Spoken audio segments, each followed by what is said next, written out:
Good evening, everyone, and welcome to another episode of Physician Heal Thyself Car Therapy.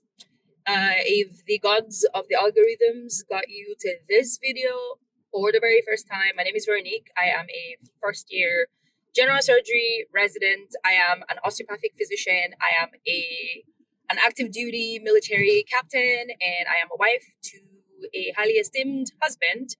And this is a video series that I decided to start this year to discuss my day-to-day life in general surgery residency, to discuss things that go on, the way that residency is impacting me day by day, um, and just a way for me to work out the different anxieties that I have as an adult, as a resident, as a spouse, as a person in the army, all of those things. So last night we had a bit of an eventful day, not like the other ones of last week, but really just the rigmarole of night shift, everybody asking for everything, and just a lot of things that were challenging because of communication breakdowns. And that is really what I want to focus on with my discussion for today.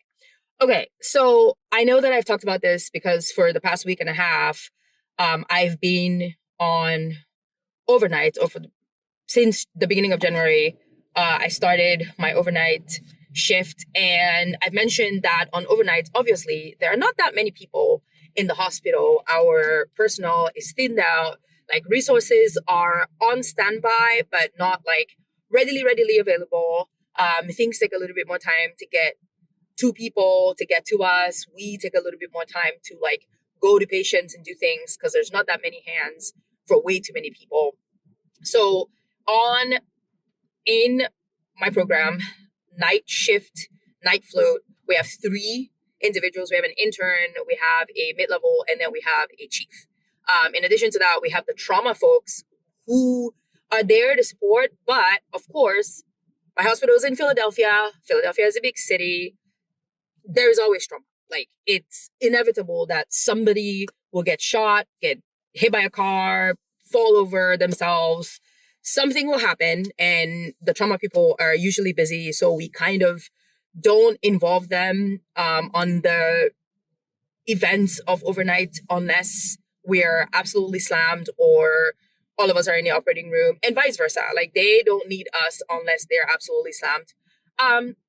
But being on overnight, especially as the intern, because your job is to do like the little tasks here and there, what patients want, pain meds, who needs, melatonin for sleep, who wants you to come and like say they're there before they go to bed, all of those things, we have to take care of it on overnight. And as an intern, I usually do that.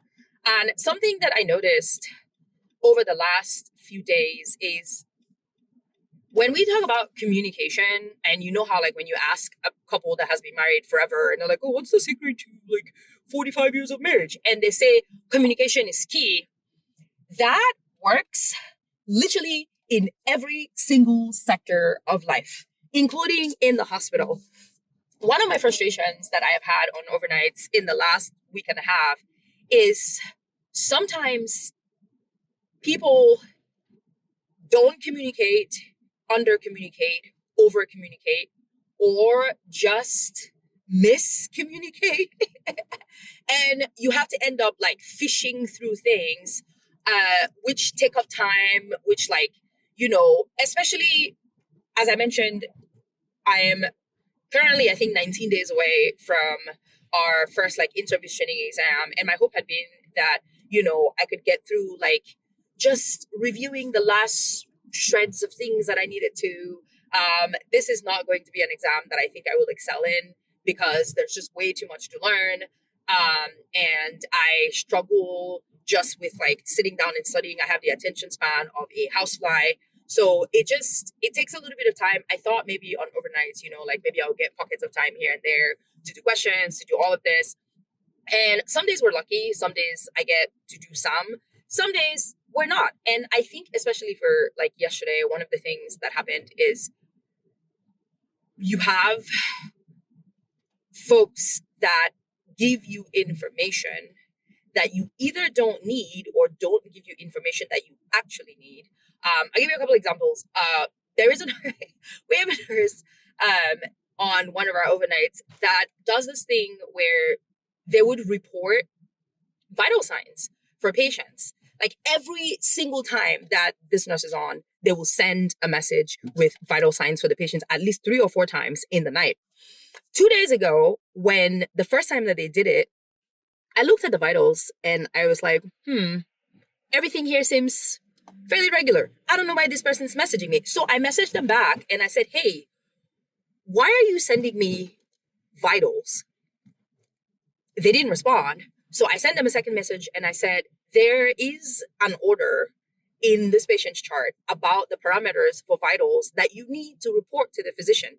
None of these numbers are on those parameters. Please do not message me unless this person actually has a number in the vital signs that I need to worry about. That nurse proceeded to send me the same range of vital signs 4 times throughout the night. Imagine sitting there, running around, trying to do things for actual patients who need actual things. And then you get a ding on your phone, and through all the other messages that you're trying to sort out, you're like, I already told this person 4 hours ago, 2 hours ago, please, for all of our sakes, don't do this. There are other more important things that we need to focus on. You don't need to be sending me this stuff. Same thing happened yesterday as it did 2 days ago. And I just decided that I would ignore this person because this was not something that I needed to worry about. The other thing is we sometimes get patients that get transferred from other places. Sometimes patients will get accepted by like our surgeons or things like that from other hospitals for surgery or for medical management or different things. And normally, because we are on overnights, the thing to do is to let someone in-house know that this patient is arriving. And I, as of yesterday, have gotten 3 patients coming from other hospitals from outside that I did not know. I had no idea they were coming. I had no idea what they were there for. And I would just get a message from a nurse saying, hey, patient X, Y, and Z is here. They need blah, blah, blah. And they don't have anything ordered. And I'm looking through my stack of like 12 different services, and I'm going through and I'm trying to figure out who is this patient? Why are they here? I have no idea. The first time that it happened, I spoke to, because I didn't know, I called the attending whose name was on the patient's chart. I got this whole, like, I was yelled at, and it turned out it was that attending that had, like, accepted the patient. And because with some services, we don't have, like, an intercommunication, and sometimes we have to talk to fellows before we talk to attendings, because of the hierarchy and everything. I technically wasn't supposed to talk to the attending, but there was nobody else that I could find. And then the fellow I finally was able to reach me, and they were pissed because the attending had called and yelled at them. But it turned out the fellow also had no idea. The fellow had no idea that this patient was coming. So that first night, it was me scrambling to put in orders for a patient that I was like, well, I don't know. Like, this is just, it is what it is. But then the fellow was gracious enough, they took it in stride. We figured it out. The patient got situated and everything. It happened again yesterday. And the frustrating thing is that, like, if you are, say, like a resident or something, then you know that there's like a whole list of things that you have to do when a patient comes into the hospital. You have to go see them. You have to put an HMP. You have to figure out what orders they want. You have to figure out what their diet is. You have to look at their comorbidities and see, like, oh, am I giving them a diabetic diet? Am I giving them a heart healthy diet? Am I, like, looking at their kidney function? Am I doing all of these things? And doing it during the day, when there are more people on, when there are people that you can ask questions, is great. Doing it at night when it's you and your mid-level is over there, like, answering 1,000,001 consults, and your chief is trying to field all other chiefy type things that they're doing, and you're just there and you're like, okay, well, I guess it's me and the fellow again. And I called the fellow, and this time the people on that service were aware, because it was an email that had been sent out, We were not aware. So the intern before me didn't know. I didn't know. So I get this like forwarded email in the middle of the night, have to go through that whole thing again. Um, which is fine, right? Like, because it's a learning experience. I enjoy learning. I enjoy being able to figure these things out. Who are we calling? Who are we talking to? Is there a document that we can use for this so this doesn't happen again? So we don't have to keep calling the fellow in the middle of the night for something that's not emergent. And then the other thing that happened yesterday is I got another patient. Actually, I got a call from the same nurse that I was talking about, about a different patient that came in again with the same thing, no information. They had no team assigned to them. And that nurse somehow, because of the presenting picture of the patient, assumed that the patient belonged to us, belonged to our service. So they message me and they say, hey, are you taking care of this patient? I look through my list. The patient's not on it. I text them back and I go, no, I'm not taking care of this patient. They proceed to call me. They called me and they were like, hey, I'm just calling you because this patient showed up and like they're here for some specific thing. And I said, I already told you that this is not my patient. Please don't call. Like I don't know this person. But of course, nobody wants to be the patient that comes into the hospital for some specific thing, having been told like we are expecting you, and then you get there and it's like no one's home. So I started to do a little bit of digging. I looked up the attending, and it turns out that it wasn't a person that was on my service. It wasn't a person that was a surgeon at all. I started to figure it out. I called the intern that was on that service and I said, hey, are you guys expecting this person? Intern goes, no, I don't know this person either. So I called their chief and I said, hey, I don't mean to wake you up. I don't mean to bother you, but we do have this person that's kind of hanging out. I think they may belong to you because they certainly don't belong to me. And I don't know what to do with them. Patient still sitting there, patient that came in with something that needed to be more done. So I went ahead and I was like, I'm just going to put some orders in, I'm just going to do these things. And if it turns out I'm wrong, oh, well, I tried. As soon as I was done, the chief calls me back and they go, oh yeah, we were able to figure it out. We spoke to like the attending and everything. Turns out the patient actually belongs to us. We're going to take it from here. And I said, well, I put these things in. I don't know if they are right. I don't know if they are for your patient. They're very generic.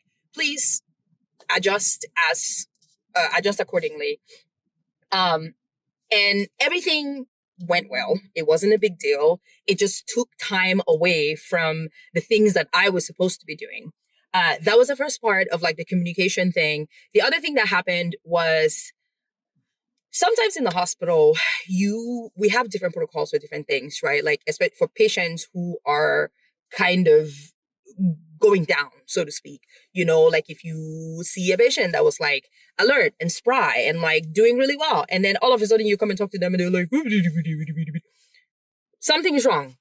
An acute change in mental status, if your vitals are suddenly off, if labs come back and you're like, oh, where did this white cell count come from? Because white cell counts are a marker of infection. If they're high, something's going on in the body that we don't know. So one of our patients that we had been like teetering on the edge. Actually, we had two. One of them we ended up like upgrading, send them off to the ICU so that they can go and get like closer monitoring. The other one was sort of teetering. We were aware, the day team was aware, like, they would kind of drop and then they would come back and they'll kind of drop and they'll come back. Early in the morning today, right as we were about to leave, I got a call from the nurses. I was like, hey, this patient had this drop and, we are starting these like interventions per protocol. And it was really like, we're checking the patient's vitals. We're putting them on oxygen, which is normally what you do if a patient has like an acute change in mental status. Like you make sure that the vitals, you look at the vitals, you like put them on oxygen because like oxygen, it's not necessarily going to kill anybody, right? And then you proceed to like figure out what's going on. So sometimes on the floor, when patients have these like acute mental status changes, nurses are empowered to call different things, different codes, right? There is one called the code stroke, where if you look at a patient, you're like, oh, their left arm feels a little weak. They look funny. Like this is not what you can call a code stroke. If you come and you find that a patient has like breathing problems, you can call what is called a rapid response. And what that means is if you hit the code stroke button, if you hit the rapid response button, or any other kind of stroke, it brings a multitude of people to that patient who can, divvy up work and things and provide intervention and figure out what is happening and tests and all of that. Usually, before that happens, the service that the patient belongs to would get a call, maybe, and just say, hey, this patient is blah, blah, blah. We think we're going to call a something. And then you're aware so that when you show up, because this patient belongs to you, you are able to give, information, background, or something like that to the other people that come, because people that show up are not necessarily always on your service. Because if you call a code stroke, anesthesia shows up, medicine shows up, other people come through that are there to assist in their various capacities. Same thing with respiratory, like anesthesia shows up in case they need to intubate, medicine shows up, respiratory therapists show up, in case they need to do like breathing treatments and stuff like that. So we never got information about like the people on the floor were planning to call for any kind of reinforcement. So my mid-level goes up to go check this patient out, and there is a swarm over there. And apparently the communication wasn't quite as good as it needed to be. Because it was like, oh, like what's happening? How did I get here? 2 seconds ago, we were talking about vitals, and like, because we knew this patient, our instructions had been, if they drop, go in and do X, Y, and Z, they will come back, because this is something that they have. It's a chronic issue. It's not something where like, if it happens, then you have to start like pulling out the big guns and everything. But the big guns were pulled, not by us. And so when my mid-level arrived, there was just a lot of like, oh, what's all this? And then the person who's over there in charge was like, you have to tell me, like, I don't know, it was a very interesting, exchange. I wasn't present for it. We discussed it later, but I always find, that interesting, that whole like multidisciplinary interactions with different like residents and stuff like that, because everybody has their own thing that they're doing in the hospital. Everybody has their own like, everybody's service is busy to a certain extent. Everyone that's in the hospital at night is there because they offer something to the patients. I always wonder if people, before going in to a situation, think about giving the person on the receiving end some grace. Like, I mean, even just in relationships, like, if you're going to say something to somebody, yeah, I think sometimes the onus is like to think about it and think, if this was said to me, how would I receive it? And again, if you are in an acute situation, in an emergent situation, maybe sometimes you don't have the time to deliver, a certain amount of grace. But there's something to be said for just cultivating the practice of being like, okay, I don't want to come off as a horrible person. Maybe I should just, listen for a minute, or, accept that sometimes these things happen and people don't always have all the facts available on hand. And also just, having a conversation with people that are either at your level or below you. I'm an intern. I'm the bottom of the wrong shoe, as somebody once told me, that we are like so far down there, it doesn't even matter. But I sometimes watch people that are at the same level interact, and I see like, if you are displeasing or rude to someone with whom you are in the same I never quite get that. I never quite understand that, especially if you know that at that person's area, they have the same level of responsibility that you have, in addition to all the other things that they're fielding. It's always challenging to me to watch that. It's always challenging to me to think about that. But something for me that I always draw out of interactions like that is, I want to cultivate a practice of being better, right? Like, of being the person that sits down and gives grace in communication. And even with like the nurse that I was talking to before, I mean, you have no choice. You can't walk up to them and be like, I've told you not to do that. No, you say, okay, this is another one more nonsense thing that I have to deal with. We'll just take it. It's fine. It's probably going to happen again today. It is what it is. But I think also just because I'm, this whole thing of practicing how to diminish anxiety, how to diminish stress. I think this is just something that I thought about yesterday, which is enter every interaction in the hospital, outside of the hospital, in my like home, in my relationship, enter it with, I would proceed with a little bit of grace for the person that I'm interacting with. I would hope that that same grace would be offered to me, but you can't control people. You can only control yourself. So that was my learning point for yesterday. Communication. If you are in the healthcare field, if you hear this and you are an under communicator, please over communicate. If you are an over communicator, please tailor your communication. I don't know. I feel like there's a healthy medium for all of that. So I think that we will all improve. But sometimes when these things happen the way that they happen, at the end of the day, patients get hurt one way or another. So it's just something that I'm learning, or I learned from yesterday. I'm going to put it into practice as I continue to just communicate as much as I can, without overwhelming anybody. Try to be nice, in the hope that it would be reciprocated. And if it is not, c'est la vie. Nothing really, I can't do anything about that. If you've gotten this far, thank you for listening. Thank you for watching. Thank you for being my anonymous, unpaid therapist in the void.